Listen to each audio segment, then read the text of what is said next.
Almost all are from Air Force. Maximum Air Force. So what happens is, differ from Jawan, there is no such post for Jawans. But Air Force guys, Air Force, Navy was in Air Force, they are fortunate to get some. Yes, sir, absolutely, sir. Only the discipline. The enriched value that comes from the server. That percentage is in which Hamas represents. Punjab also has that percentage. Cross pollination between.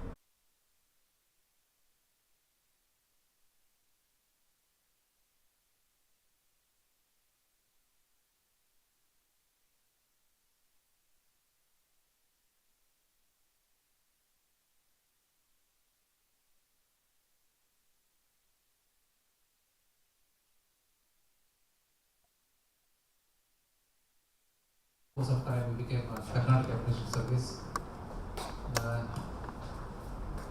As a part of our Centenary series, we are planning series of lectures, special talks by eminent personalities, academicians and persons of eminent stature. Initially, we had the topics pertinent to the revenue department, and over a period of time we thought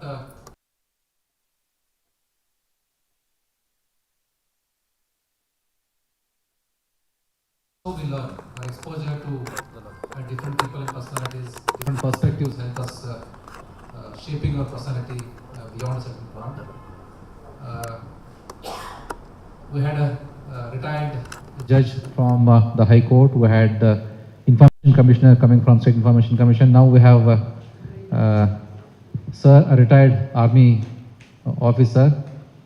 And Sir, we are privileged to have you on this momentous evening, and probably this is the first time that such a senior officer from a defense background is gracing our occasion. And there are many officers, as we are telling you, by many officers who work outside Bangalore and they have joined online. All of us are more than eager to listen to your words of wisdom. Sir, we also have many ex-military personnel working in our service. One such person is right here sitting on the right side of us, and there are many such officers who are working as Tahsildars, Assistant Commissioners, who have also conferred IAS and working as senior IAS officers and doing great job, sir. So I heartily welcome you, sir, on behalf of KAS Association spread over the state and country. And most welcome to this August evening, sir. I also welcome all the officers who have joined online and offline. I don't wish to get into the formal introduction of sir, because there's more qualified person, Professor Major Sidlinga here, but Major Saab will give a brief introduction of sir. In fact, sir needs no introduction, but just it's a formality that we require our guest to be introduced. Over to Major Sidlinga here. Good evening, sir. Good evening, ladies and gentlemen. I take this as one of the greatest fortunes to introduce former Deputy Chief of Army Staff and a great person, a towering personality, an inspiring and radiating personality. Lieutenant General Ramesh Halgali, Param Visisht Seva Medal, Ati Visisht Seva Medal, Sena Medal for Gallantry. Lieutenant General Ramesh Halgali was born in Bagalkot district in 1952. He studied in Sainik School, Bijapur, and graduated from Indian Military Academy and was commissioned in 1st Battalion of Sikh Light Infantry in December 1972. He has attended Defence Services Staff College, Higher Command course at Army War College, National Defence College, and Senior Fellowship Program at the Atlantic Council in Washington DC in USA. He is an MPhil from DAV Institute of Management, Indore. He has commanded 1st Battalion of Sikh Light Infantry. He has also commanded an Infantry Brigade and an Infantry Division on the line of control in Kashmir. He was also the Corps Commander of the prestigious Corps in Punjab. Thereafter, he was the Director General Military Training and later was Deputy Chief of Army Staff at Army Headquarters. That is number 2 in entire Army. He has been awarded 3 times by the President of India.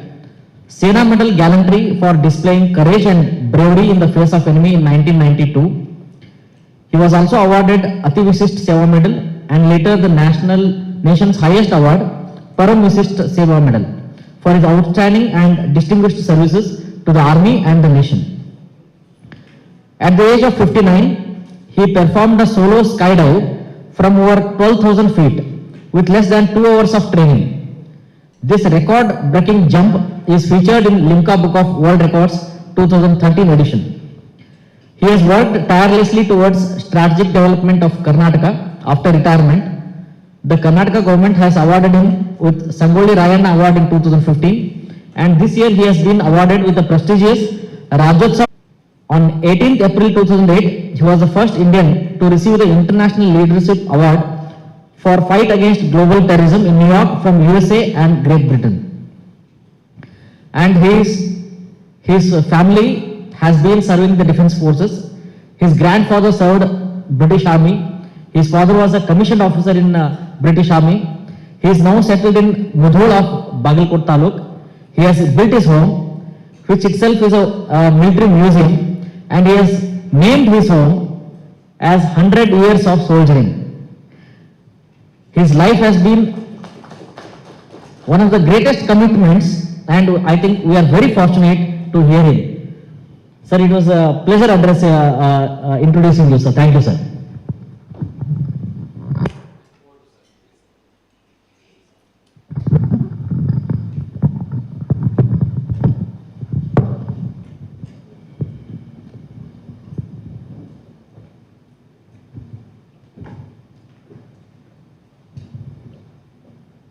Respected Dr. Ravi and Dr. Harish, the President and Secretary of the KAS Association of Karnataka, distinguished ladies and gentlemen of our very fine and elite service of Karnataka, and above all, the large number of administrators who are today viewing this event online, to each one of you, my compliments and best wishes. And I'm greatly honored and privileged to be this evening amidst you all. It's interesting that a soldier is sharing a platform with some of the finest administrators. These two prongs of a nation, security and administration, I think are probably the strongest pillars of nation building. And therefore, the values that we enshrine within our hearts and minds, the plausible scenarios and training that we execute, and above all, the discharge of duty that we execute for the well-being of our citizens of our country is the most noblest of professions. And as today Major Hiremat was saying that it's a centennial series of lectures, It coincides that even my home is 100 years of soldiering. Look at the two events merging together. And therefore, it is my proud privilege to share with you my thoughts of something that I think is very vital today. The instrumentalities of the rise of a nation depends on many factors: foreign service, administration, the agriculture, the industry, the planning, the financial situation, everything put together. But ultimately, it's the hearts and minds of how we administer ourselves within the country and how we protect the nation from external aggression and threats. When these two together constitute the primary building block of a nation, wonders can be created. And therefore, we must always think, reflect and talk about a situation where our country is rising by the day. Over the last 75 years, our nation has grown by leaps and bounds.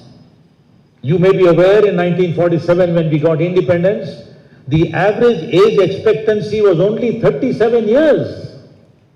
Today it is 74 years. Look at the difference. One simple parameter. And that's because the leadership of this country, the citizens of this country, men and women alike, have left no stone unturned to bring out their region, their states, their districts, and above all, strengthen this country. And India today, as you know, is probably one of the emerging, developed countries around the world. I don't want to use the word superpower because I think that has a different connotation altogether.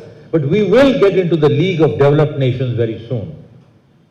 And we already talk about becoming a 6 trillion economy, an 8 trillion economy in the next 5 to 6 years.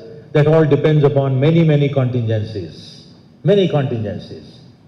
Needless to say that there is great hope, there is faith and belief that we as the nation will do extremely well, irrespective of what different agencies on media and all talk, but we should be proud that we are Indians. And above all, our hearts and minds must go down to help the people, to empower the people, and above all, fortify and strengthen the very structure of this nation. And I'm extremely proud today that all the administrators, whether you are online or offline, each one of you, we are meeting minds today. I will run through a small presentation for about 35-40 minutes. And thereafter, if there are any questions, it shall be my honor to take them on. Let me start by saying that there is a small little story that I always prefer to begin with. A young boy, about 6 years of age, goes to the market and on the street, he finds a balloon seller. So he goes to the balloon seller and he says, "Uncle, will this red balloon go up into the sky?" The balloon seller says, "Yes, it will go into the sky." "What about the blue balloon?" He says, "Surely, blue balloon will also go up into the sky." "What about the green balloon?" He says, "Very much, even that will fly into the sky." So he asked him 5-6 colors of balloons and he says, all of them will go into the sky. But remember, the children have a knack of asking questions. And there is always a pun when we answer the questions to the children, and we've seen that at our own homes also. But remember, the balloon seller told him one thing. He said, while all these colored balloons, whatever color, whatever hue they may be, they will all go into the sky, it's not the color that takes the balloon up into the sky. It is what is filled inside the balloon, the content, the gas into the balloon that takes the balloon up into the sky. Implying that we may have a great aptitude. We also have a great attitude. But ultimately, to reach those altitudes, the highest altitude in the sky, we must develop. That attitude, we must ensure that our minds and our hearts are filled with that oxygen, that air that pressure that will take us right into the sky. So this is a small moral story that we have to acquire to learn that it is within our destiny, it's in our control. How do we perceive a color? Is it only the color of it, or is it what is behind the color? That is important. So given this small little anecdote, I thought the discussion today should revolve around 3 words. And these 3 words are critical for any government servant or any private entrepreneur. And they revolve around duty, honor, and country. Okay, this is one. Thank you. You give it to me. I'll add it. So duty, honor, and country is the theme which has been built over thousands and thousands of years. Whether it was the Roman Empire in 325 BC, whether the Qin dynasty in 1200, whether it was the Mughal Empire of 1600 or the British Empire of 1700, all of them revolved around the clearance of a mind as to what constitutes my duty, how do I configure the issue of honor or izzat as we call it, and above all, what does the country mean to me? The words appear simple, but as we go along, you will find that the depth of these words are so critical, and each one of us have to continuously remain alive to strengthen these 3 words.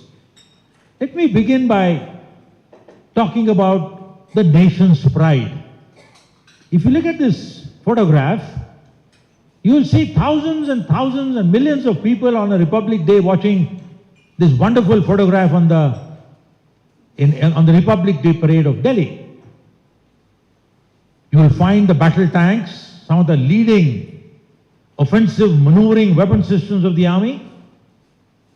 The man behind this machine is so important because every soldier who is either a gunner or a commander or a communicator of this tank is so vital for the success of battle.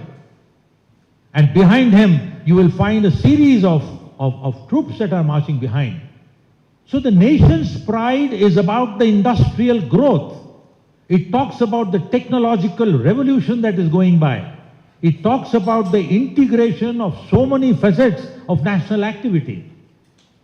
And above all, when you see this photograph of glorious march past, it says that we in our country place the highest importance. We salute every citizen. And here we are saluting the soldiers. Because these soldiers are the ones who have voluntarily joined the military service to sacrifice their lives by willingly entering the battlefield. That is what is most important. So the willingness to die in the battlefield in spite of all the adversities is a challenge for every soldier. I'm only referring to the soldiering part today, but it's also applicable to an industrialist, it's applicable to a farmer, it's applicable to a doctor, to a lawyer, to an architect, to a media person, to everyone. But that is the critical factor. Willingness to lay down your life for the safety, honor and welfare of your country, I think is the ultimate objective of every human being. And that is what this glorious march past depicts. Look at this photograph.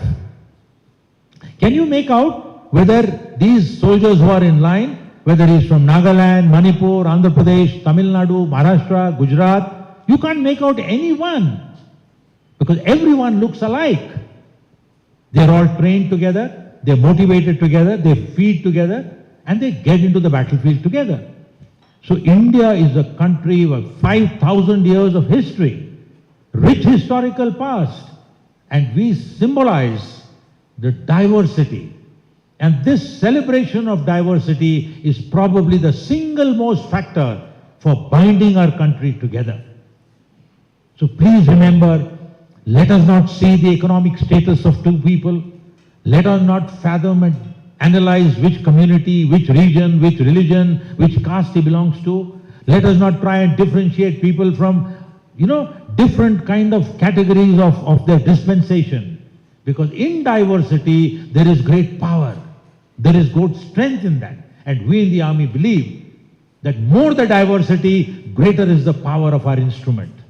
Greater is the capability to enter the battlefield. And if such a huge army, a 1.5 million army, is winning war after war we are winning, it's because of this factor. That is the strength of our nation, and I'm sure each one of you, the administrators, you are also charged with the responsibility that is enshrined in our constitution. We the people, it says. We the people. And we will all lay down our lives as per the charter of our constitution to protect and defend the sovereignty, the integrity, the democracy, and above all, the unity of our country. That is what we are all charged with. To exemplify some of the major battlefields and reinforce what I just said to you, I want to focus on only one battlefield that is probably today, in my view, when I've read the military history of so many countries around the world, after the Saragari, you would have heard, some of you may have seen that movie called KAS. Anyone of you seen it? Please raise your hand. Yeah, good. So that battle was fought in Afghanistan, where 20 brave soldiers of the Sikh regiment destroyed an offensive maneuver of over 10,000 Mughal, intruders who were coming in there. And each one of them gave their lives down to protect that fort of Saragari. That time it was all part of India. After that battle, this battle of 18th October 1962, the Battle of Rezang, is truly a symbol of how valiant, how gallant, and how meaningful the entire soldiering profession is and what the nation is proud about today.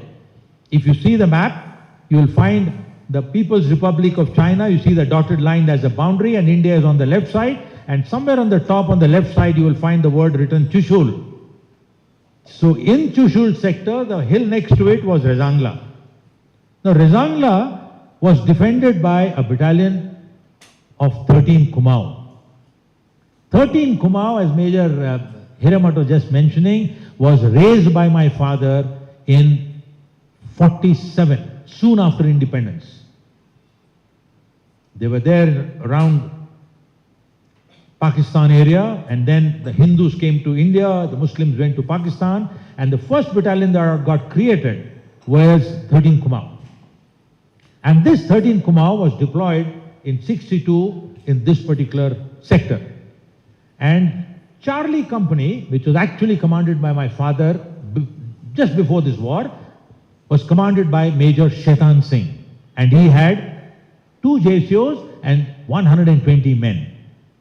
The battle started on 18th of October. Heavy snowfall on 18th, 19th and 20th. Temperatures were dipping as low as minus 35 degrees. And in 62 war, we were very, very slender.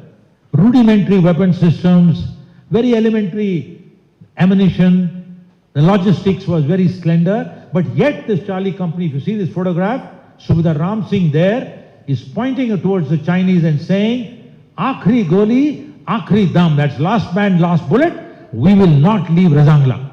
We will fight till our last breath. That's what that Subedar Ram Singh is telling his soldiers. And look at the mountainous Himalayan mountain ranges full of snow during that time there. The battle started on 18th, 19th and 20th. Roughly a Chinese regiment equal to a brigade. 3,000 Chinese attacked this company, Charlie Company of 13 Kumaon.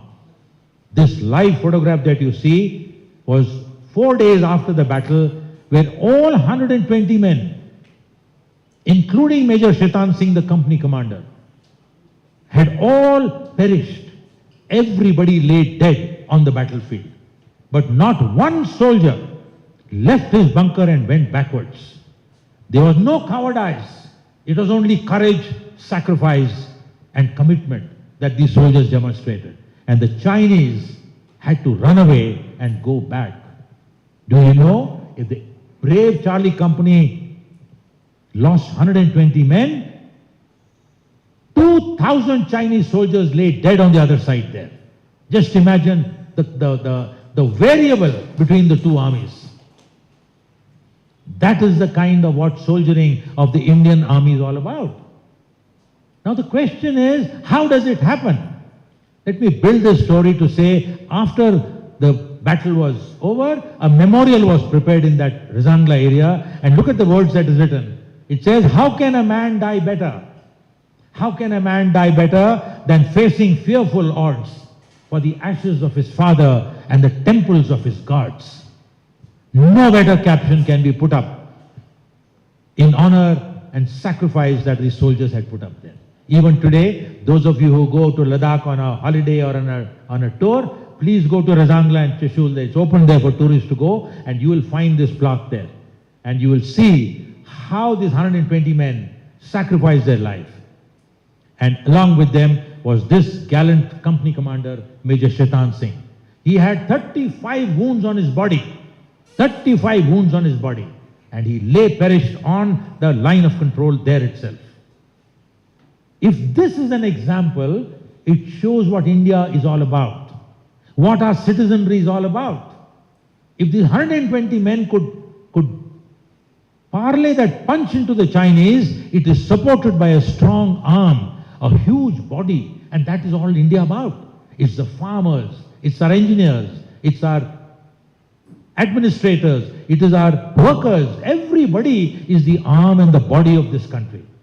And therefore, please remember that a nation cannot win war all by itself. It is the whole country together. When we unite as a nation, when we support the battlefield in front, when we provide the logistics to them, we provide the motivation, that is how we win war after war. And in recent history, you would have seen in Kargil in 99 what happened. Almost a division worth of Chinese, of the Pakistanis was sent back in that 42 war. You saw in China, the Galwan operations, you saw the entire right from DBO, Depsang to Pungongso, coming down to Demchok, the Indian Army did extremely well. The leadership ensured that the Chinese did not cross the line of control. We've done great work in that time.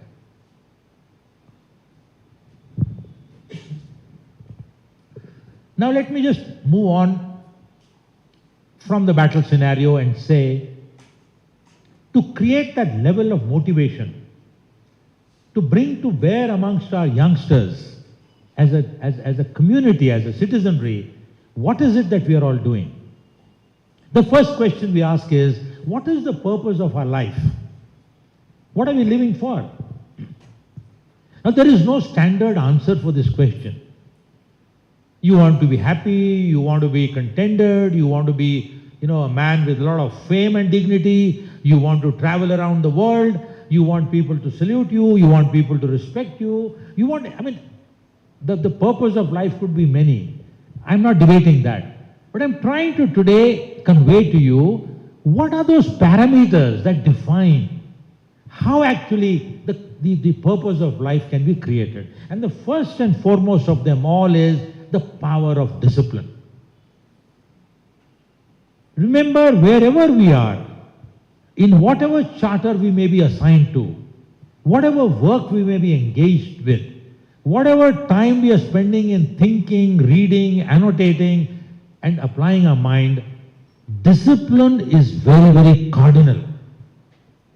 People ask me, oh, you are in the army, तो आपका तो रोज का काम है, salute करना, turn right बोलते right turn हो जाओ, turn left बोलते left turn हो जाओ, like NCC. I tell them, this is not discipline.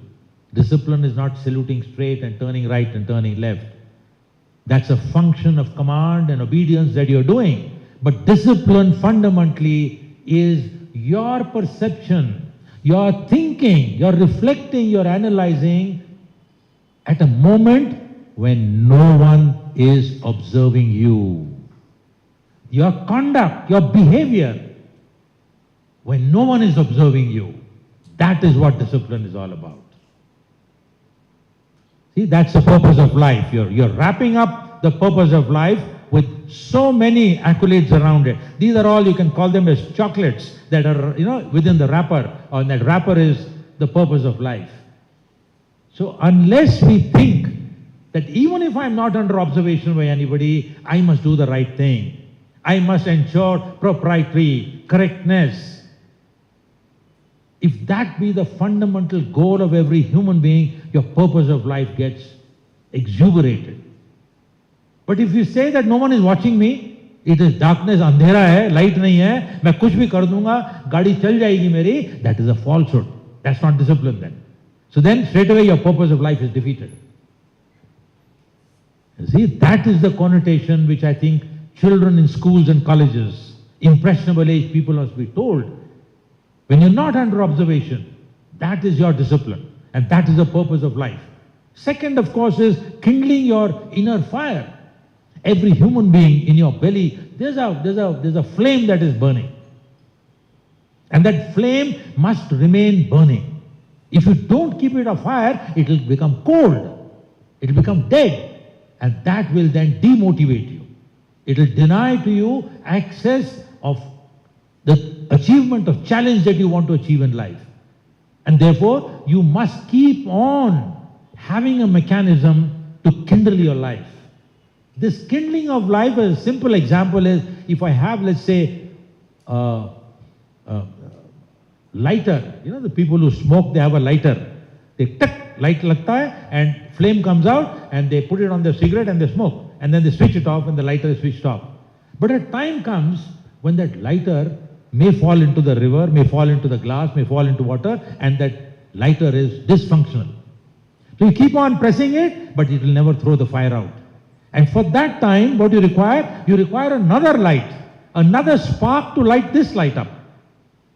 So that spark, the additional spark that gives is what I'm trying to say.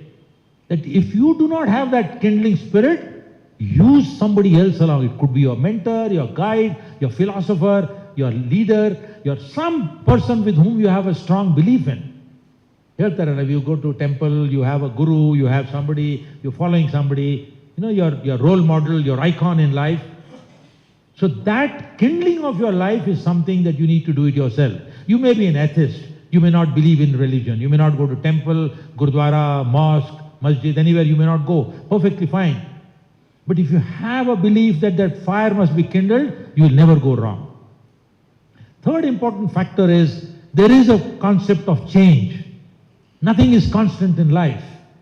And for that change to keep on evolving, person has to keep on understanding where that wisdom is to execute that change.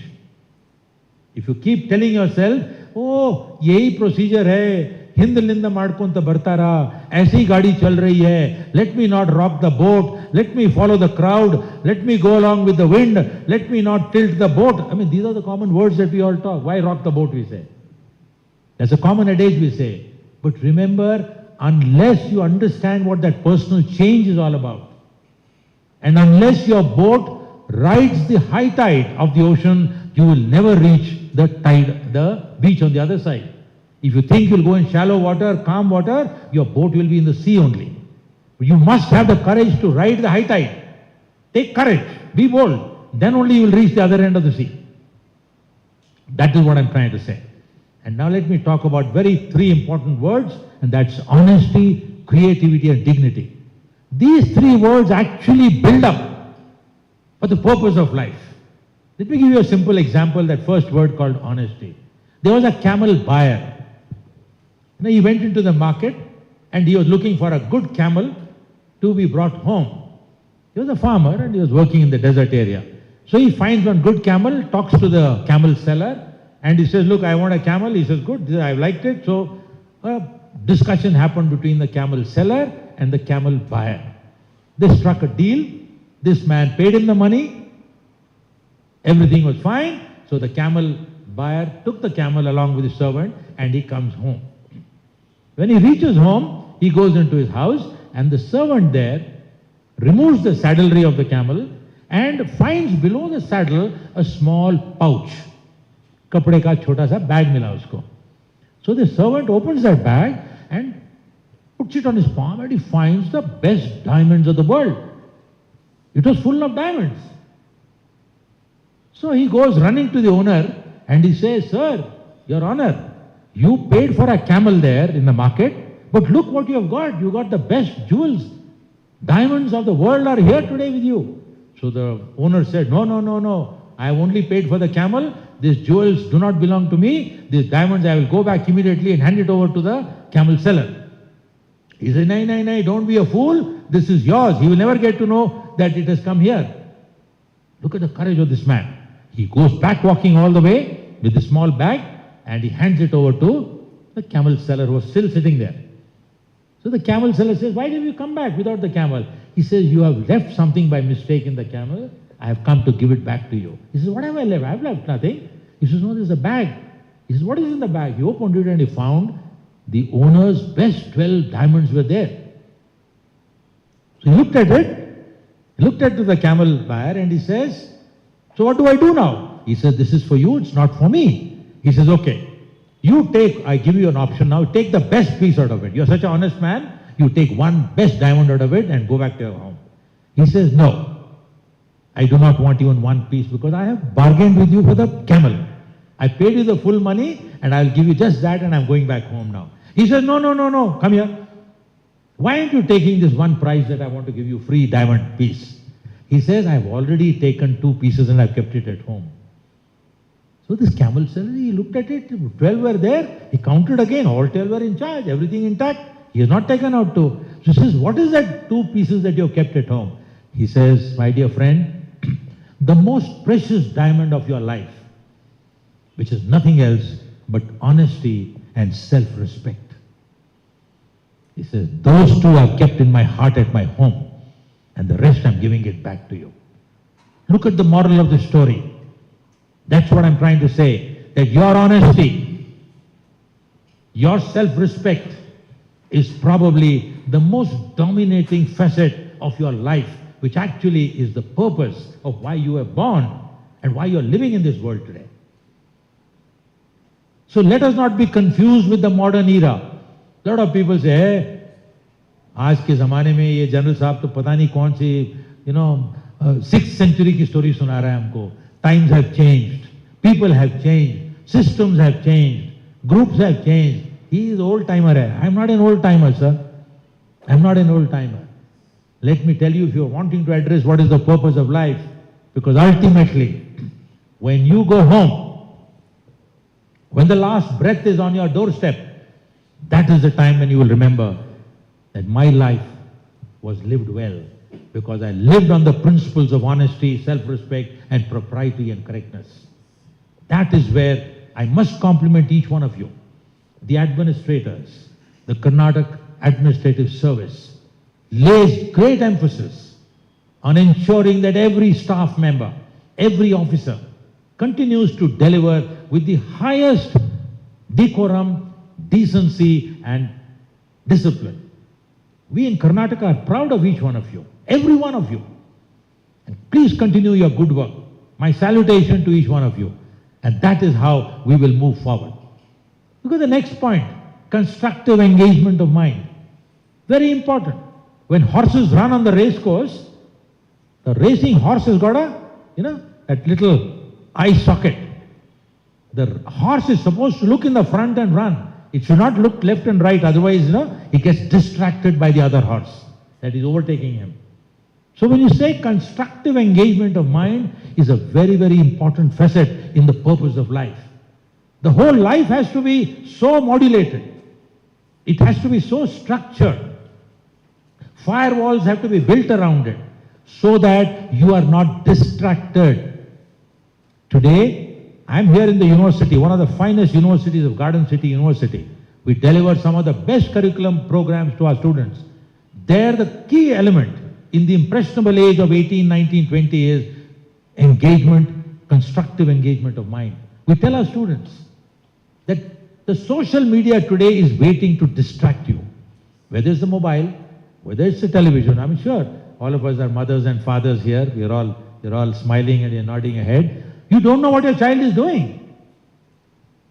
You don't know how many hours he's spending on the mobile.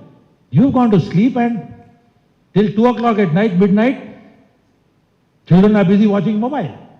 I see in the farmland, I go to Mudhol and I find my farmers, every day we all sleep together there in the veranda. These 2-3 boys every day will go on the rooftop in the next building, and there they would go and sit down. I would go to sleep by about 9:30 after seeing the news and all, and these guys are sleeping at 2 o'clock, getting up at 7 o'clock, coming to farm at 9 o'clock. I say, what is happening? And then I had to forcibly withdraw, confiscate their mobiles. And I found that this distraction of mind, which is contrary to the constructive mind, they are spending all their energies at night looking at mobile, looking at movies, looking at all lot of, issues. So we have to ensure, whatever age we are, that we protect against ourselves and ensure the constructive engagement of mind. And the last bullet is testing your limits of exhaustion. God has given us that power to each one of us, remember, to remain on that obstacle course, undauntingly, without fear, without remorse. And unless we test our exhaustion limits, we will never know how far we can go.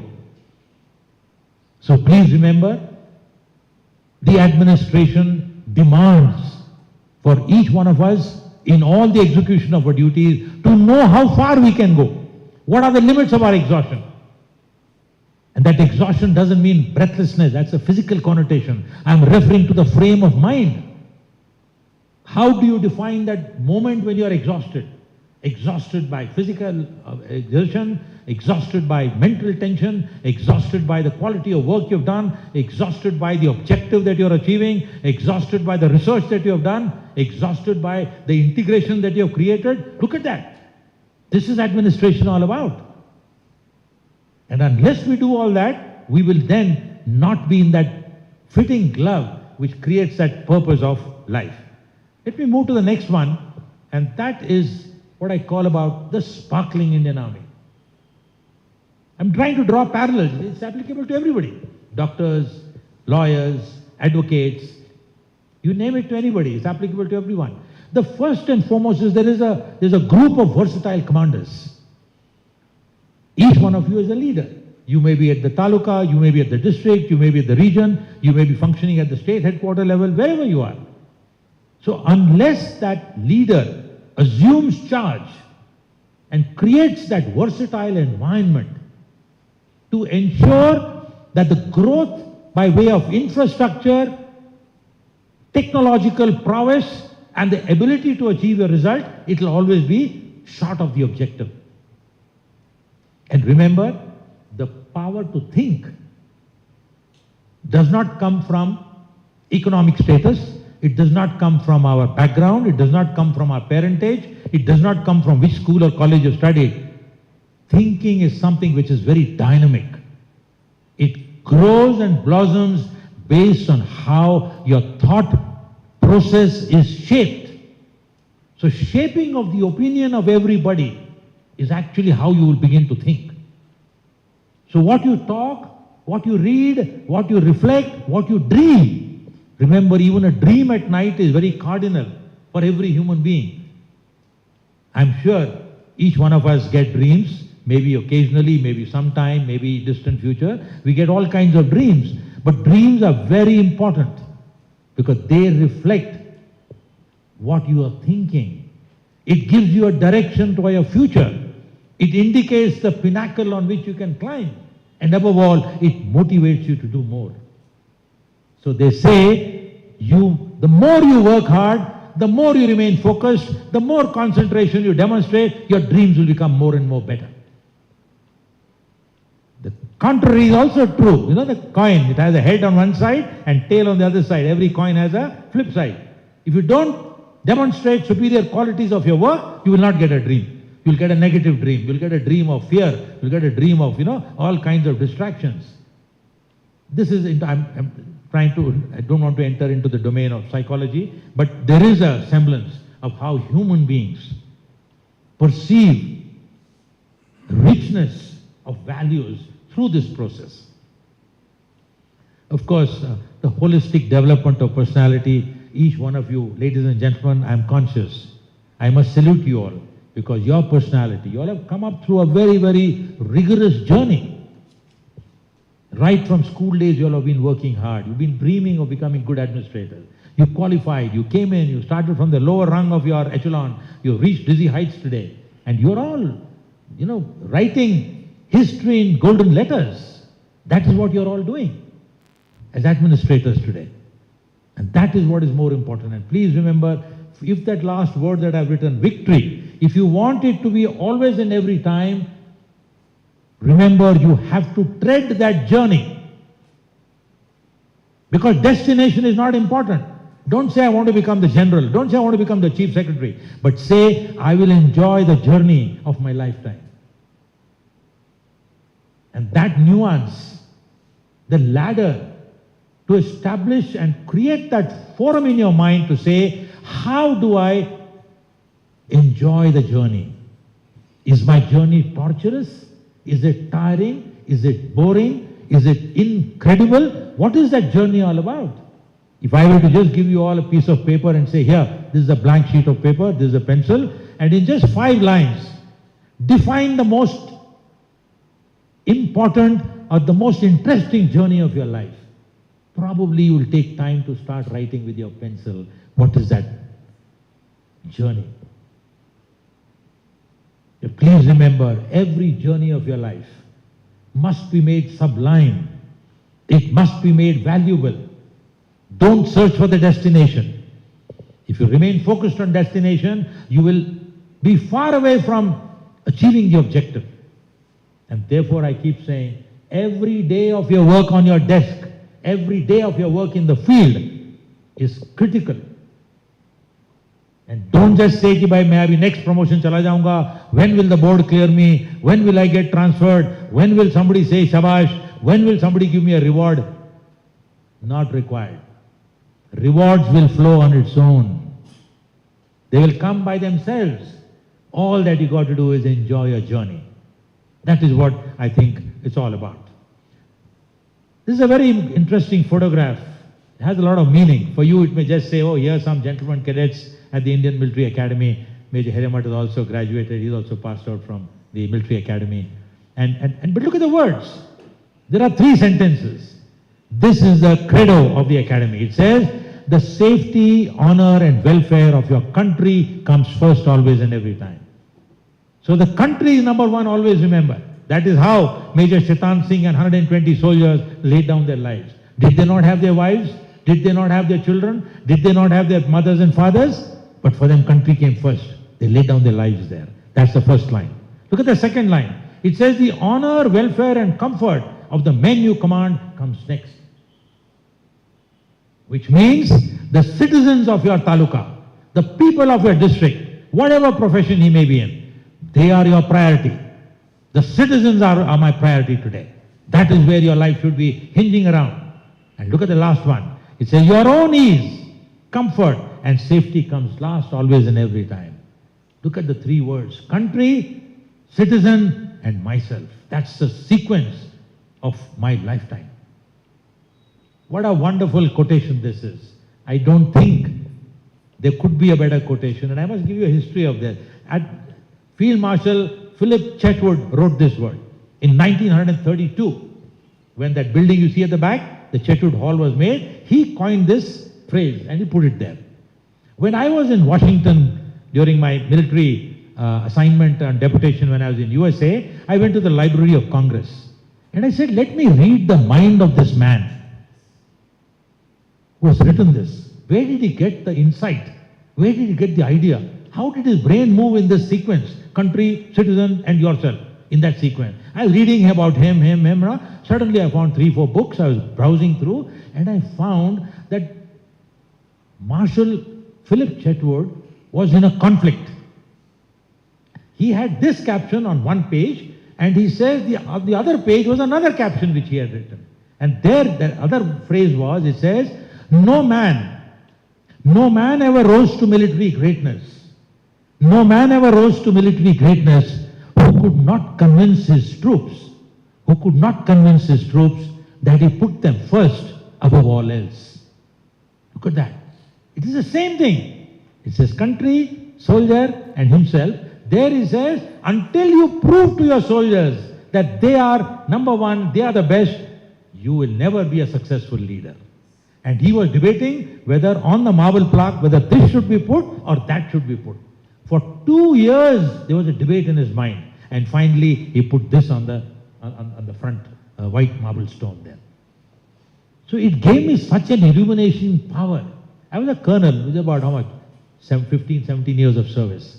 And that was the time when I recognized how, with passage of time, when gray hair starts dawning on your mind, how do you transform your life? How do you shape your own children at home? How do you create that paradigm for people in your workstation? And above all, how do you convince the citizens, the people of your taluka, people of your district, people of your state, that for you, while you're sitting on the chair, that citizen is priority number one. I will not go home. I will not eat food. I will give my life, but I will ensure that your mission is successful. And I'm so proud, each one of you, as a Karnataka Administrative Service Officer. There is no other motto except this, which you all also are functioning. It may be in different words, but the theme behind it all, you're also doing exactly this. And my compliments and salutations to each one of you. Remember, there is a mission that is assigned to each one of us. We have to remain focused on that mission. And if we do not remain focused on that mission, then we will lose sight. We will get diluted. And above all, aberration after aberration will keep on happening. You will find mistakes after mistakes happening. There will be loss of time, there will be loss of revenue, there will be loss of opportunity, there will be loss of interest, and above all, there will be loss of national pride in all that you are doing. This is a photograph in Baramulla sector. The POK is right in front and I am there as a GOC. The Prime Minister had given a direction that time that if this parliament type of an attack happens again, we will launch our army and recapture Muzaffarabad. Muzaffarabad was about 40 kilometers from where I am standing there. And we were all charged. Our powder was dry, ammunition was ready, guns were ready, artillery was deployed, missiles were in position, everything. We were only waiting for the green flag to go and we would have rushed and gone across there. But due to certain reasons, the nation probably took the right decision. We were told to stand down. After 1 year, Parakram finished and we all reverted to our old position. We have a great band of ladies. Today, 50% of the population of India more or less constitutes very gallant, brave ladies of our country. And we have, opened up our doors and windows to allow lady officers, women officers to join the armed forces. They are fighter pilots, they are flying helicopters, they are tankmen, except for armor and infantry, we have allowed the ladies to in all departments of the army. We started with logistics, medicine, supplies. Now they moved into engineering, signals, artillery, everywhere they moved now. But our ladies today are doing exceptionally well. We are so proud of our ladies in the army that I would say, when I had about almost 325 ladies in the corps that I was commanding, each lady, in my view, was equivalent to 5 gentlemen officers. That is the commitment of our lady officers. 5 men, it was equivalent to 1 lady. My hat's off to each one of them. And there was no complaint, no case, no shikayat, nothing at all. Never we had. I have never seen in my 20 years career there as a brigadier and above anyone complaining against anybody. Because the environment was so conducive for good work. We were all chartered with the mission of doing only the right thing. Everybody is focused on the mission. That is the photograph you saw last time. And that is where I think is very, very important. I want to touch about what fighting spirit is all about. Don't look at the blue glove and the black glove that these two fighters are wearing. But the spirit of fighting means that I will leave no stone unturned. I will work hard. I will ensure that I am ship-shape all the time. I will not only see what I have, but I will also evaluate what the opponent has got. I will see various contingencies that can happen, and I will find remedies to resolve the problem. That is what fighting spirit is all about. So if the military is showing a pair of 2 boxers punching each other, it signifies many other things. That is how ship-shapeness of an organization comes into being. So please remember, in all our manifestation, in the execution of our duty, fighting spirit of bringing the tricolor of our nation to be supreme everywhere is what our intention should be. Now this photograph is very interesting. This is, Cassius Clay fighting Sonny Liston. He's knocked him down. But remember, victory is not when when the other guy has fallen down. The defeat is when you don't rise. In life, there will be many occasions when you will fall, when you will fail, when somebody will fire you up, when your mission will not succeed. That is not defeat. Defeat is when you do not stand up and start walking again, start running again, which means try harder, move forward faster again. गिर गया, उठ जाओ, खड़े होके आगे चलते चलो. That is what you should do. Never fall down and say, because the referee is counting there, see, 9, 8, 7, 6, 5, 4, 3, 2, 1. If he doesn't get up one, then he raises the hand of the boxer there. The life of this whole story says, even if you have fallen down, get up. Get up and move forward. That is the spirit which says, stand up. Falling down, we will fall down. In life, there will be debacle, there will be distraction, there will be dichotomies, there will be criticism. This is part of our life. That journey is consisting of everything. But if you can rise, khade ho jao, and keep walking forward, that is where the defeat will never be given. For all that happens, remember, ladies and gentlemen, I always say, if a good thing has to happen, we in the military believe, before we enter the battlefield, we all, irrespective of our caste, community, religion, we all enter the Sarva Dharma Sthan. We have only one place, where all Muslims, Hindu, Sikh, Gujarati, Sikh, Jews, everybody line up together, we pray to the same God, and we enter the battlefield. So this is nothing else but to saying, divine blessings are very, very important. And that divinity which comes to you through your parentage, divinity that comes to you through the Almighty God, whichever you believe in. Remember, the weighing machine, the tarazu, is same for everybody. Let us not fragment this country by saying you are this, you are that, you are that. How is the best structure of this country, the best result-oriented organization of this country, the best winning mechanism of this country, the armed forces, always winning, winning, winning?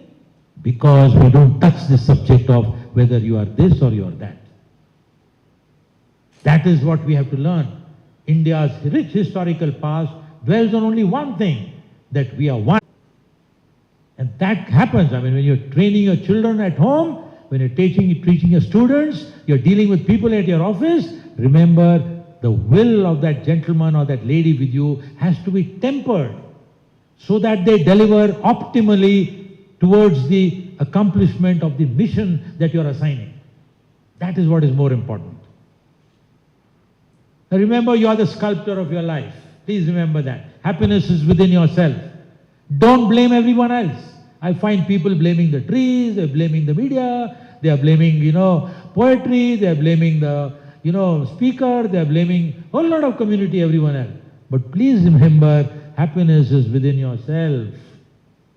Nobody can come and give you happiness. If you think that by walking on MG Road in Bangalore or walking in Connaught Place in Delhi, I'll become very happy, sorry. Happiness is within you. You may be going for shopping to, which is that market? Where cheap kapda milta hai na? Not Sarojini, in Bangalore I'm saying. Sarojini to Bangalore, Delhi mein.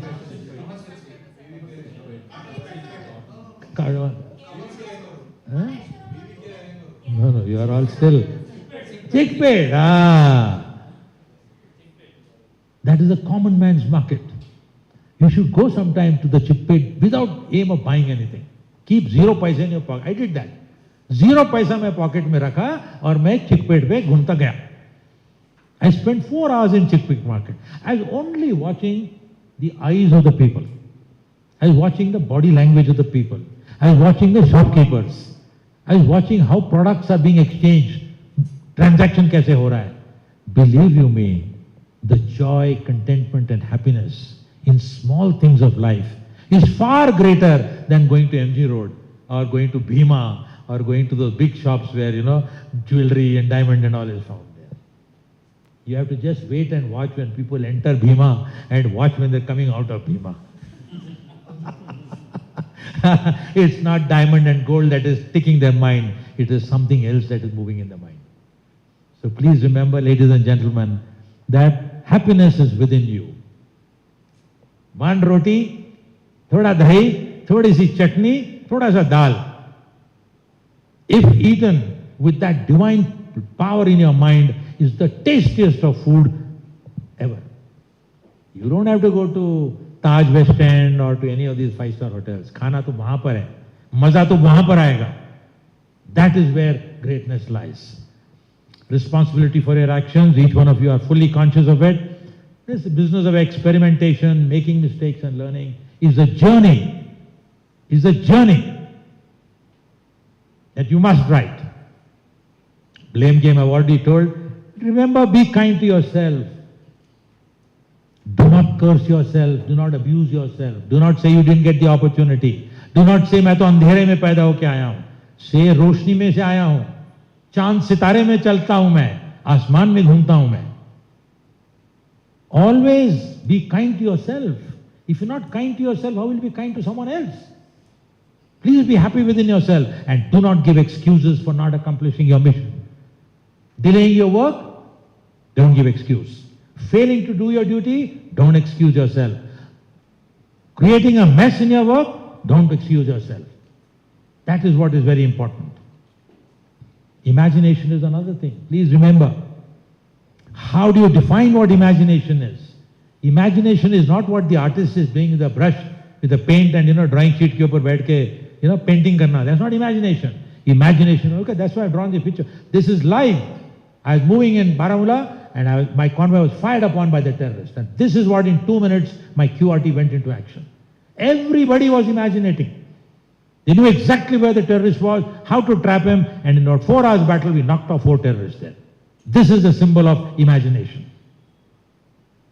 So please remember, whatever chart you are executing, the ability to extrapolate your mind and imagine will give you that spark, will give you the success story, which I always say, victory is always and every time. So build for yourself. How do I build that fulcrum of imagination? It's a lesson. We go to Google and we keep on searching something funny in Google. But try and see for your own building, hit imagination, see the case studies, see how people have imagined and how they succeeded. And you build a story for yourself, build a narrative for yourself. That is what is more important. Remember, ladies and gentlemen, in whatever task you're doing, adventure constitutes, in my view, 30% of your assignment. Adventure is not jumping from aeroplane. Adventure is not going deep under the sea. It's part of game hai wo. But to execute your mission in the right mode, there is adventure there also. So please look for that 30% of adventure while you're executing a work. In every work, let me tell you. You call me anytime and I will tell you you're doing this work and I'll point out to you where adventure lies in that assignment that you're doing.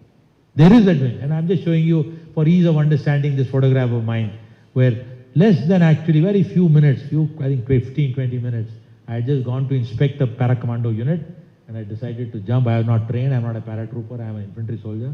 I said, "Lag out Dangri mein, the center has my photo there." And I just decided to jump.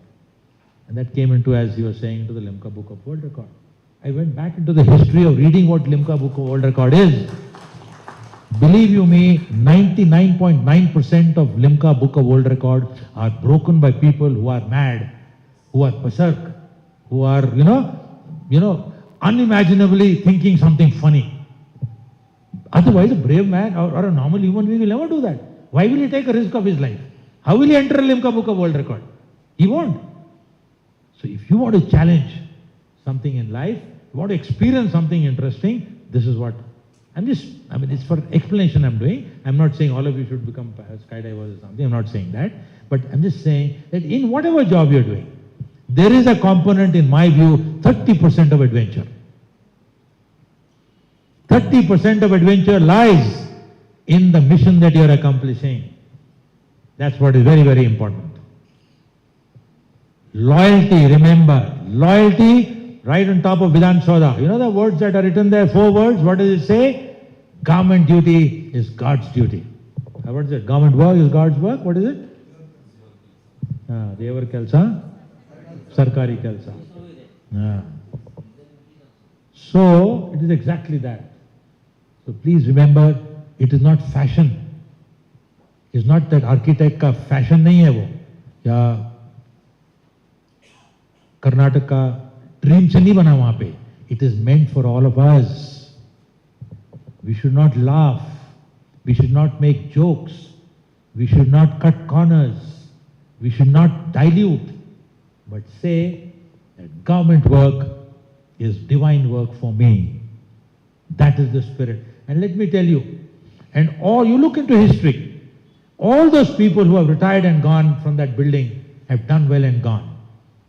कभी ना कभी उनके दिल में वो खुशी आई होगी, वो महक आया होगा, वो जिंदगी का ख्याल आया होगा. वो कहते हैं कि भाई मेरा जीवन सबसे अच्छा जीवन था. Because they remembered that they did the work in full honesty, with full propriety and in correctness. So loyalty to yourself, to your organization, to your commanders, to your work, to your people is sublime. Future leaders, remember, ladies and gentlemen, you are preparing future leaders of this country. This photograph symbolizes, at home, your children are future leaders. How are you grooming them? At workstation, you got so many people, staff around you. Prepare them to become good leaders. Citizens come to you for discussion. Prepare them to become good leaders. Spend some time every day, maybe 10 minutes a day at least, by sharing a moral story, by giving your own experience, by telling them a better form of transformation. That is how you will create future leaders of modern India. Are we going to get leaders from America to run our country? Are we going to get teachers from Germany to run our country? No. We have to create leaders from within ourselves, and that can happen only if we train them and prepare them. And I must say that elders, we must value them. At least 40% of the country today is above the age of 60 years. And that community, that senior citizen lot, are rich with experience, are rich with value system. Never neglect them. And don't keep always talking about the youth. I find everyone finds it fashionable to say India is the largest country where youth is maximum. Whether they're getting jobs or not, I don't know. You are all best to tell that. But the question is, don't forget these people. Because they can contribute meaningfully through their experience. I remember when I went to USA, my director was General Goodpasture in the Rand Corporation. He was 94 years old. He had 13 rows of ribbons here, 13 rows. And he would keep his hand on the table and his hand would tremble like this. Yet he would come by the metro, get down at metro station and walk up, get on the escalator, get to 14th floor and come to his office. And look at the respect this General Goodpasture, 94 years of man, and the country saluted him. Every day he'll come. Every day he'll work. But we, the moment Baal Safed hua ne, Mudak Ragiri, don't come near me. Don't disturb me at all. I am a government servant. I am an administrator. I am an officer now. Don't come near me. Your job is to be in your bedroom. घर में चारपाई के पास बैठो, doctor को बुलाओ और दवाई खाओ वहां पे. Rich experience we are missing out. Please remember self-interest groups, NGOs, various other groups that can be created in villages and small towns are great instrumentalities of nation building. We think they are, even in the army also. The day I retire, they say, oh, general is retired now, forget him. I am also out of the mainstream now. But we are very particular. We use our generals repeatedly, how to fight the war, how to improve our performance. We use that. So please remember, elders, we must constructively utilize them in the process of nation building. And I am extremely happy to conclude. In summation, I will say, each one of you is a role model. I'm so proud of every one of you. Karnataka state is proud of you. Some of you will become IAS officers. Some of you will rise to dizzy heights. You'll become DC, you'll become regional commissioners, you'll become additional chief secretaries. You'll all keep rising up. So do well wherever you are and be a role model. 3 cardinal words. How simplistic it is. I will not lie, I will not cheat, and I will not steal. You know something? Whether you read Mahabharata, read Ramayana, read Granth Sahib, read Quran Sharif, you read Bible, you read any of these religious books, when you nichod, when you crush all of them together and extract the juice of these divine books, in my view, only these 3 words will come. In all books, in all religions, it says, I will not lie, I will not steal, and I will not cheat. And that is the motto in which our Karnataka administration relies upon. I'm so proud that each one of you follow this to the hilt of your career. You are prepared to die if required. You're prepared to raise your voice if required. You're prepared to write on a noting sheet that this is not correct. Laws do not permit it. Fundamentally, there is a fatal flaw in it. You're prepared to write with justification. That is where your greatness comes in. That's where your greatness comes in. And I say greatness comes with a difference. I just said it. Read more, work hard, and keep smiling. There are 3 C's I always say: courage, candor, and commitment. Very, very important words. And each one is in that sequence, mind you. You must demonstrate courage, you must exemplify candor, and be a representation of supreme commitment wherever you are. And if you do that in the right measure, you will never fail in your life. You will never let yourself down. You will never let your family down. You will never let your service down. And you'll never let your country down. That is what I think very important. And let me conclude by saying your values, ethics, and character, irrespective of whatever study you have done, whatever wealth you have created, whatever place you may be, whatever bungalow you may have created, whatever BMW Gadi, they are all on one side. What is on your side is values, ethics, and character. There lies the greatness of every administrator, of every soldier. So I'm glad today we have been able, not just as a centennial event that you are conducting, and I am talking from 100 years of soldiering as a family, home, but the 2 services are like the 2 tracks of an engine rail. The engine is moving on 2 tracks, mind you. And I don't want to use the word of double engine sarkar, because that is not a word that is close to my heart. Because my heart says perform, remain on track. If you don't remain on track, you make a mistake, you will fall like the Balasore train accident that happened a few days ago. So please remember to remain on track, to remain dutiful, to be remembered in history and written in the annals of golden words. You have to dauntlessly exemplify that you are the finest, you are the best, and you are the greatest. And to achieve all that, I have listed before you some of my own personal experience. This dialogue is my own experience of 41 years of military life. I have not taken even one word of this presentation from any book, from any divine scripture or any algorithm or any formula. No, it's my own experience. And that simplicity, what blessed me, my blessings of my parents, blessing of my God, brought me to where I am today. And therefore I thought I will share you my own personal experience so that whatever it may be, you may say, the general has spoken all. I don't want to say what, trash. You may say he's spoken all unpractical things. He's talking of history, 200 years old history baat kar raha hai. But let me tell you, ladies and gentlemen, every word written here is valid even today. It will remain valid tomorrow, and it will remain valid when you do the next centenary celebration after another 100 years. I don't know 200 years ko kya bolte hain. Twin centenary hota hai, kya hota hai? I don't know. But I'm sure KAS will celebrate the 200th year also.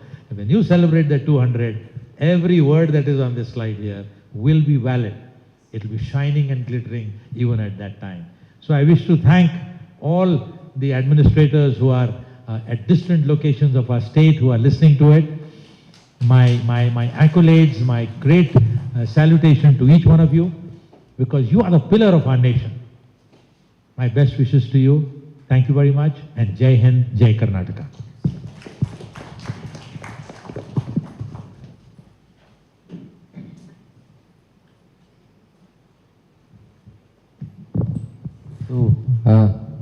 So thank you so much, sir. I was wondering as to what could be coming out of your lectures, and I was amazed to find out the parallel between the defense service and the civil service. Many points that you quoted there were so very apt to our working conditions. Each and every point I could draw a parallel. Okay, hodu nammalli namgu ಎಷ್ಟು apply ಆಗುತ್ತಲ್ಲ, ಹೌದು, so true in our case also. ನಮಗೂ apply ಆಗುತ್ತೆ, ಹೌದಲ್ಲ?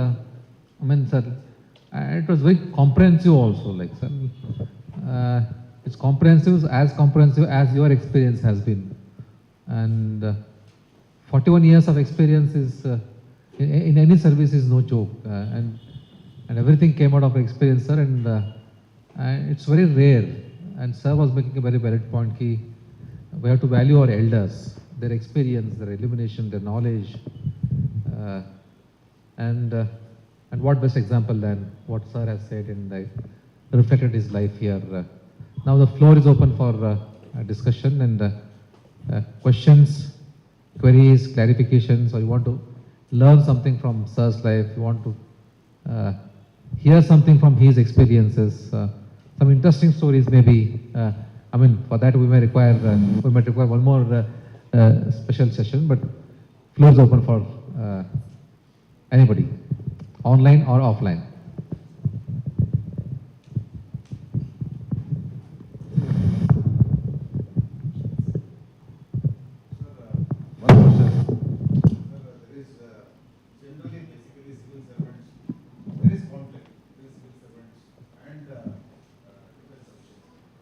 Regarding budget allocation, some people like civil society, budget allocation to defense forces should not be low. We should cut down, focus more on education, and create more and more social infrastructure. So what is your view on this? Should we really cut down or should we really increase? Keeping in mind China and other, just not this question, maybe relevant to this.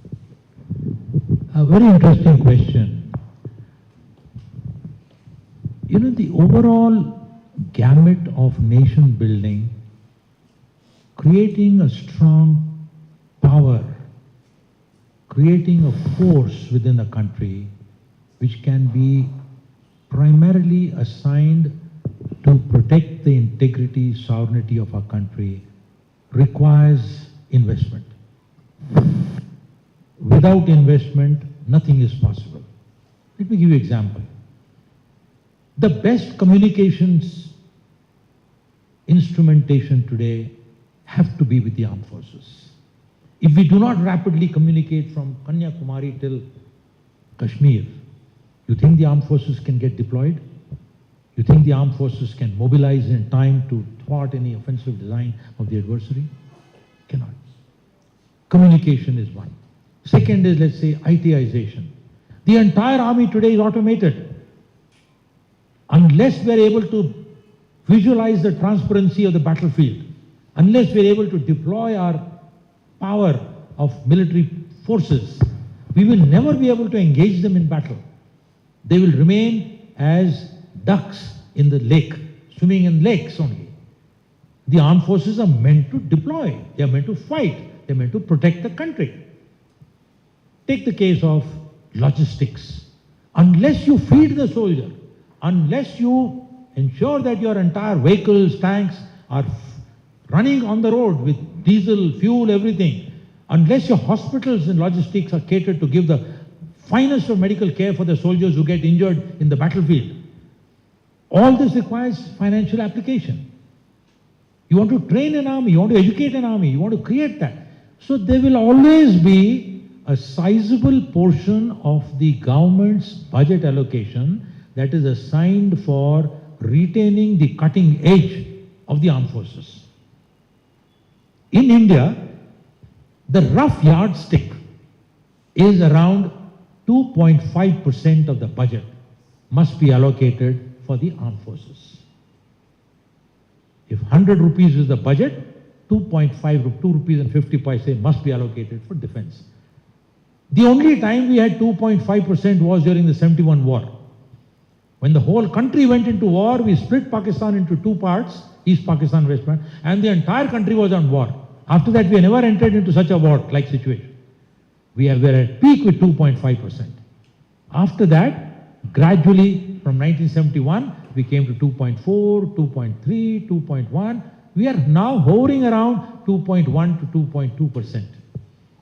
When the mammoth size of the budget is that much, this 2.1 or 2 roughly turns out about 1,30,000 crores, of which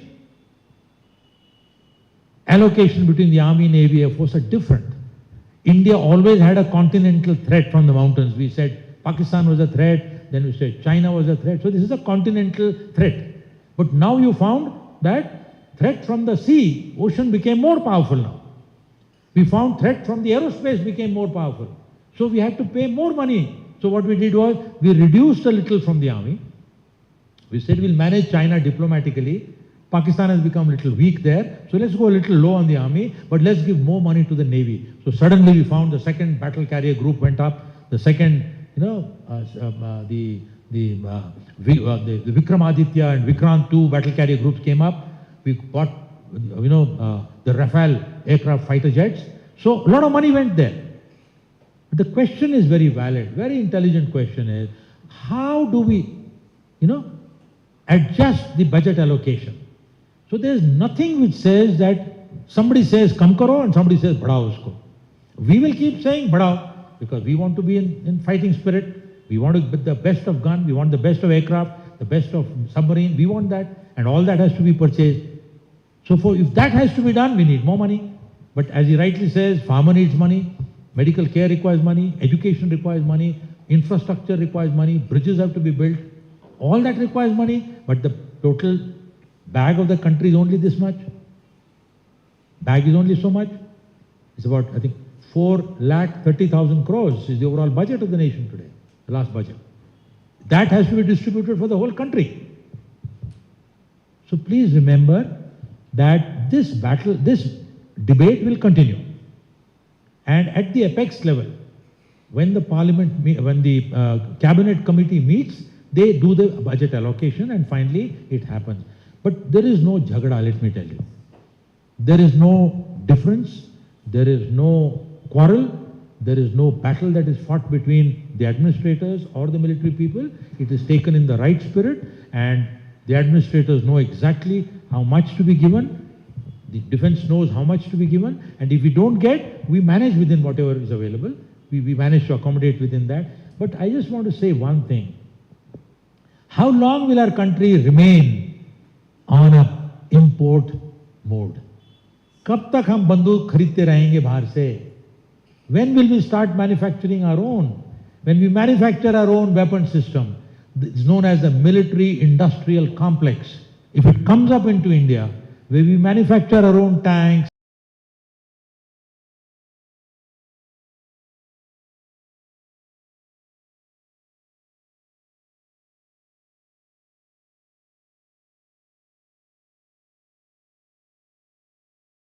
be able to force multiply little money and make it big product. But the question that I'm saying is, our military industrial complex is still very slender. I'm not using the word weak because weak means differently. It is slender. It requires to be improved. And unless our industry capability improves, like rare earth material, our metallurgy capability improves, we will never be able to do that.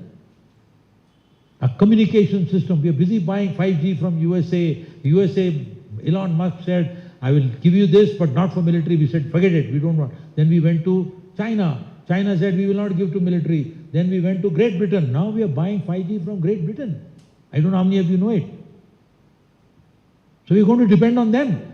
GPS, we are relying on the GPS of America today. China already has their own GPS. They have 326 satellites that go around the world and they have their own GPS. Our GPS is American GPS. So when our ships are going, America is controlling. When our aircrafts are flying, America is controlling. When we fire a missile, Americans are controlling. That should not happen. So the question is very right. We need more money. We need more industrial complex bases. We generate income within our country. We produce within our country and depend less on outside. Then we'll have a self-reliant military force, for which it will take more time. But I'm sure our leaders are doing the right thing. Our political leaders understand what is good for our country, and in a very, very homogenized manner, we are utilizing every paise that is being generated within the country. Next question, please. Whether arms race is a threat to mankind, or is it get a peace out of it, sir? Now arm race is going on. I mean, everybody is trying to create a more and more weapon, that too sophisticated weapons. And is it harmful to mankind, or in turn it will give a peace to mankind? Well, this is, a question which actually is whether the horse is ahead of the cart or the cart is ahead of the horse. The oldest profession of humankind, do you know what it is? It's soldiering. Man was born to fight. The oldest profession of life is soldiering. From that soldiering, everything came later on. And why do we wage a war? Why do nations fight? We fight for religion, we fight for territory, we fight for agendas, we fight for ideology, we fight for development, we fight for dominance, we fight for control, we fight for everything. So as human effort will keep on rising, now you see the land warfare more or less has become peaceful. The warfare now has gone into space. Everything is, whoever controls space, whoever is the strongest in aerospace today is going to control the destiny. Also, slowly we are going underwater. Those who are going under the bottom of the sea today are the prime leaders of the world today. So warfare will continue. Threat through the new weapon systems, new arms race will continue to remain. That will never go. But to say that we will all become Gautam Buddhas, we will become, acharyas, we will become pujaris in temples, and it will become a Vishwaguru, peaceful world all over the world, I don't think that is likely to happen. Because human desire will keep on going up. Human intent will keep changing. Our capability will keep on showing. You see in your own house, your neighbor is fighting with you. Land, two neighbors or land, there's a dispute between the boundary because he says my land is there, he says my land is there. Two religions are fighting with each other. Go to marketplace, two shopkeepers are fighting with each other. Fights are going on everywhere. So this difference of opinion, discord will continue to remain. But wisdom lies in saying, how do we modulate it? How do we create that balance? And India has always been a peace-loving country. India has never waged a war in 5,000 years of history.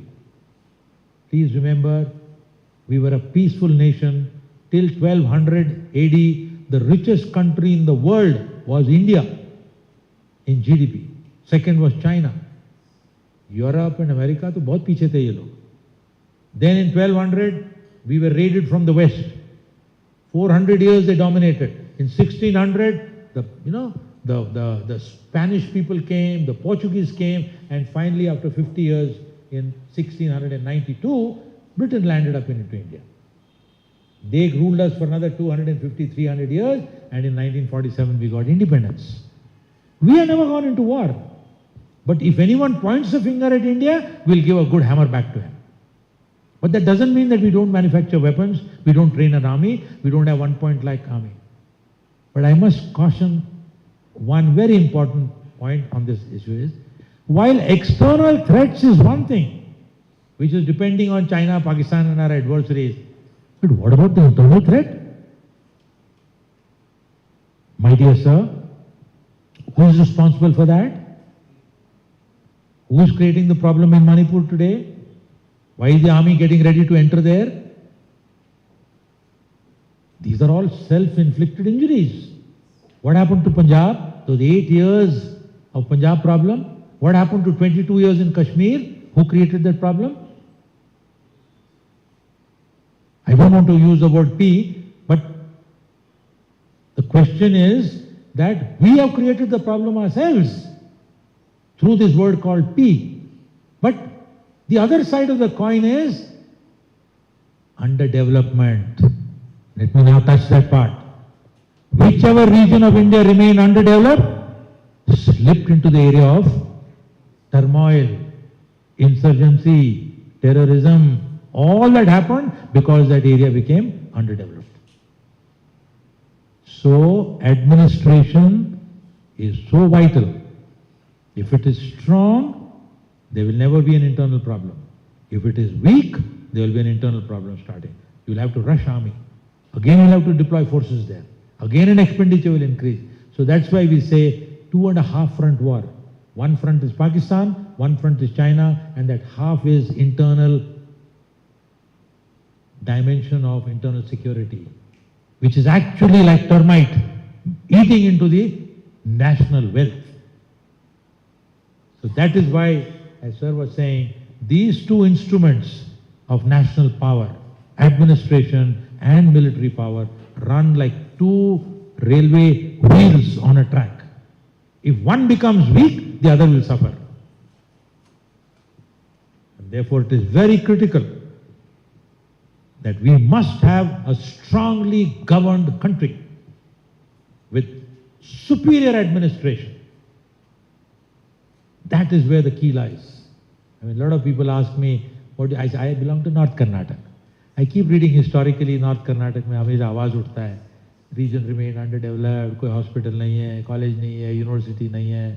I mean, this was all going on. We want a different area. I keep wondering, why is North Karnataka saying that? Till I retired and I came back and I saw.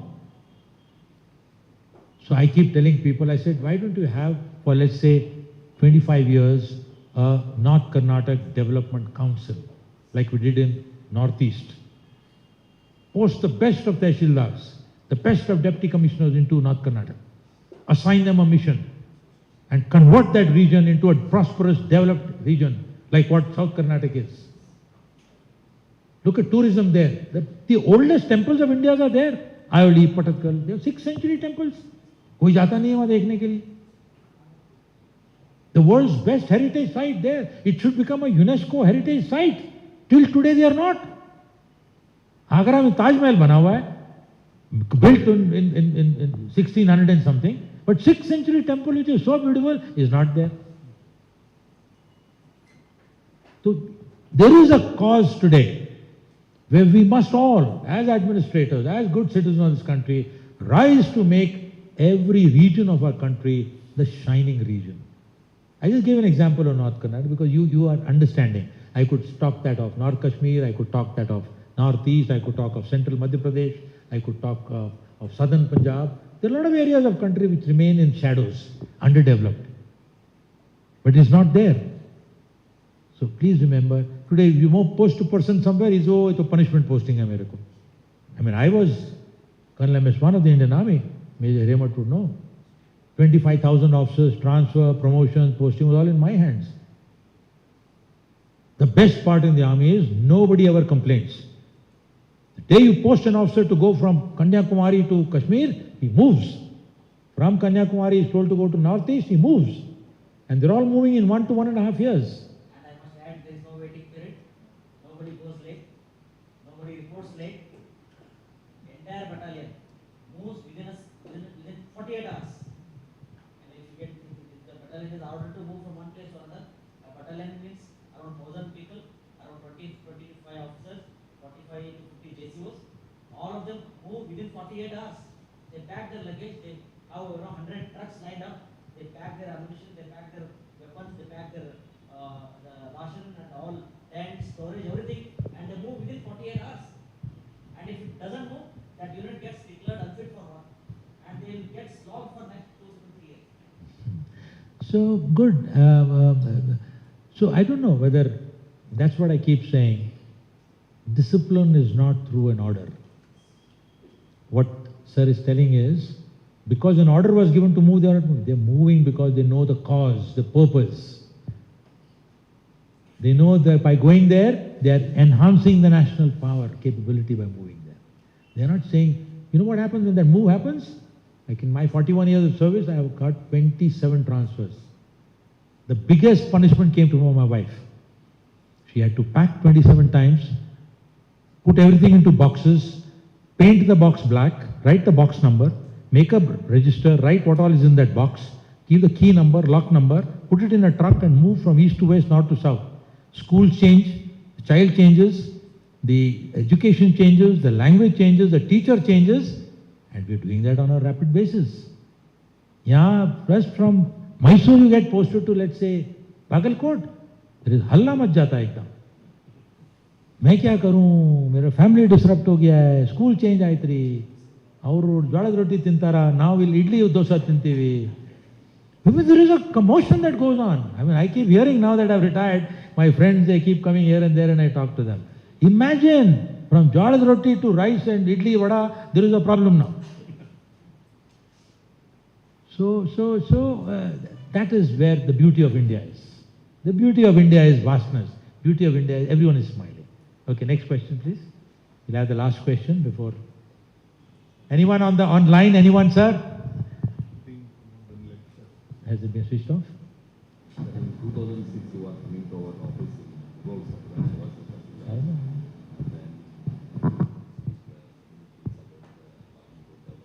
Yes, yes. That is, apart from soldiering and other military things, he's a good plant breeder. And he brought most of the mangoes from saplings from so many parts of India. So he gave so many saplings to farmers. Even Almaty dam ಬಗ್ಗೆ irrigation ಬಗ್ಗೆ ಬಹಳಷ್ಟು ಜನರಿಗೆ over No, I must give up. ಆಗುತ್ತೆ ಅನ್ನೋದನ್ನ ಬಹಳಷ್ಟು I must tell, sir is raising some very important issues. The strategic development of a district is very critical. And I had a very good team with the Deputy Commissioner, the 7 Tehsildars, the Minister in charge, the legislative assembly representative, they were all good. We talked about industrialization, we got industries from foreign countries. We had the ambassador of Australia, the ambassador of South Africa, the ambassador of Israel, the ambassador of Canada, all of them sitting in the Deputy Commissioner's office. Just imagine, ambassadors come to Chief Secretary's office. They don't go down to district level. I brought them there to develop Bagalkot. I got 16,000 crores capital money. Because government has only so much money. Government doesn't have this much money. You require money flowing in from the capital, from private entrepreneurs, from corporate people to flow into the district. We brought all that and transformed, whether tourism, education, health, industry, water system, connecting rivers, connect all that we had done. Well, I'm sure it will keep on progressing and happening, but what sir is saying is good. I'm glad that we could, achieve something, and we'll continue working. And sir lives a very simple life. No, I was in UKP, sir visited my office, and I still remember, sir, he gave me your 25-year-old Maruti 800.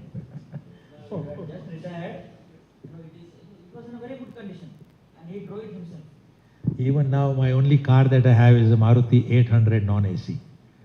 The best journey that me and my wife have is when we are sweating.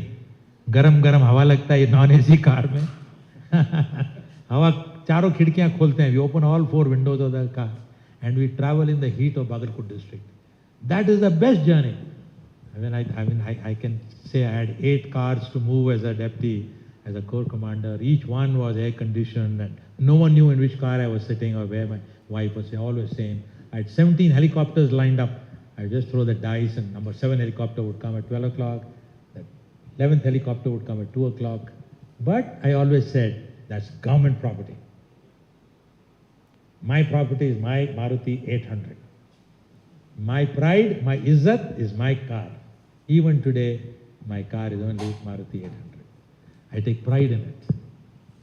That's where I think value system comes. That's where value system comes.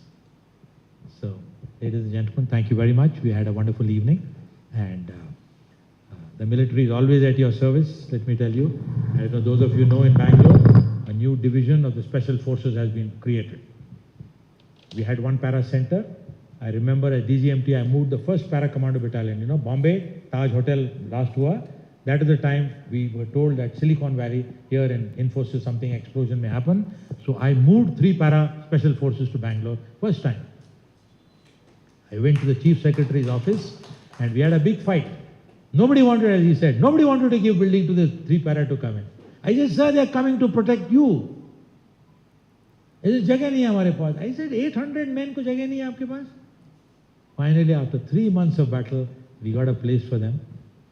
Para Center has come up, and now, in the last 3 months, a division of the Special Forces, that is Garuda Navy, Air Force and Army, are now in Bangalore.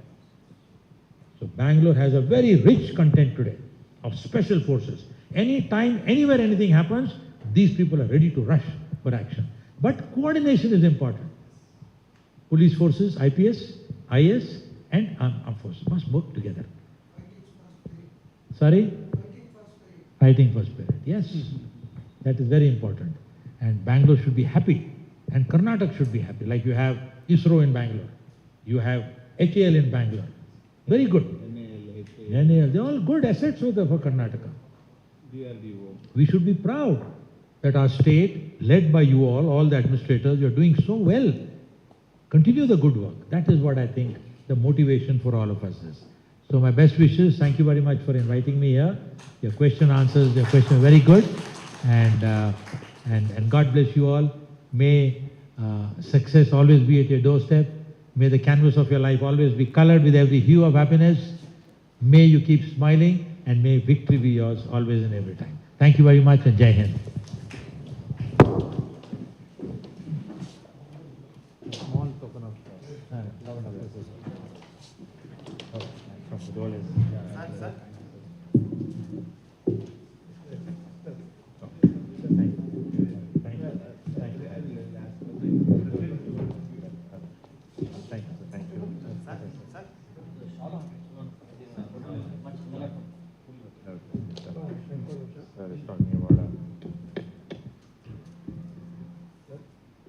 My God, I'm only talking of small things and you're giving big things. Just hold it up. Yeah, all of you hold it up. Just look into this all.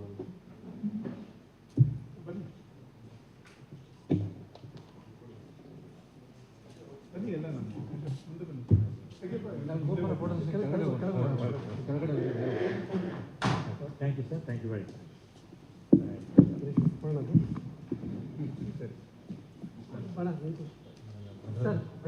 My goodness, my goodness. Sir, this is being unfair now. No, sir. Absolutely. Very, very small token, sir. Madam. Come, madam, please come. They want you to come in the picture. Just look into the camera.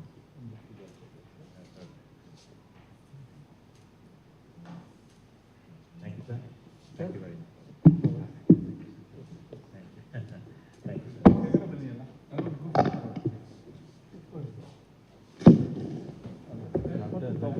लड़के के लिए आया यार ये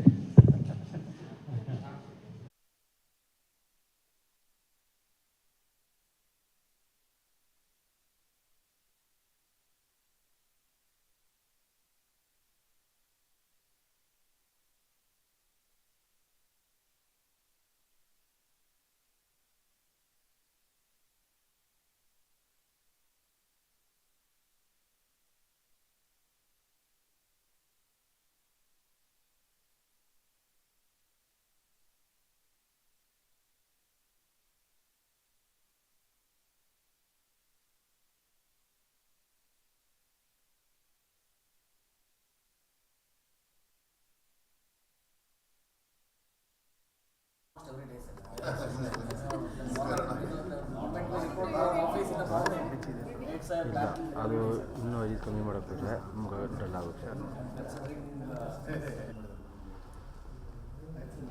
Thank you, sir. Thank you very much. Thank you.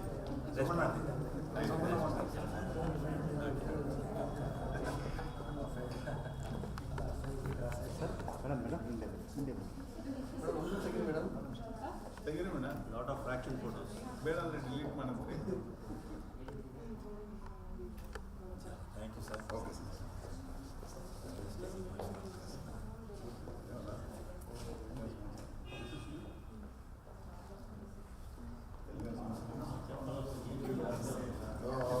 ಹಾಂ side side side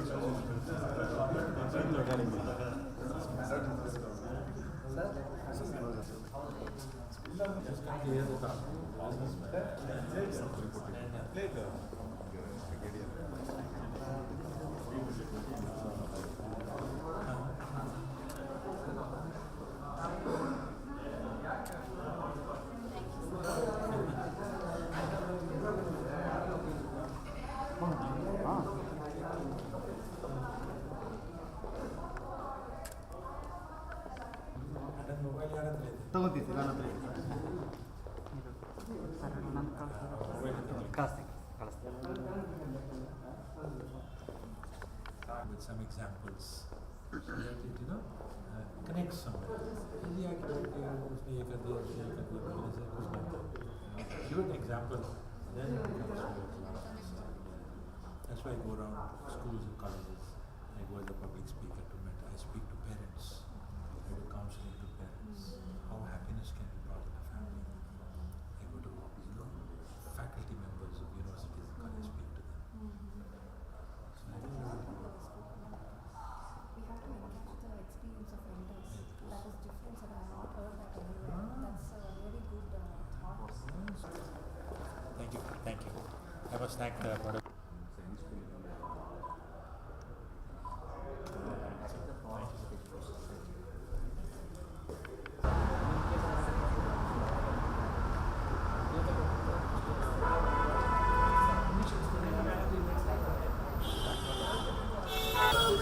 ಒಳ್ಳೇದು ಹೇಳಿದ್ರೆ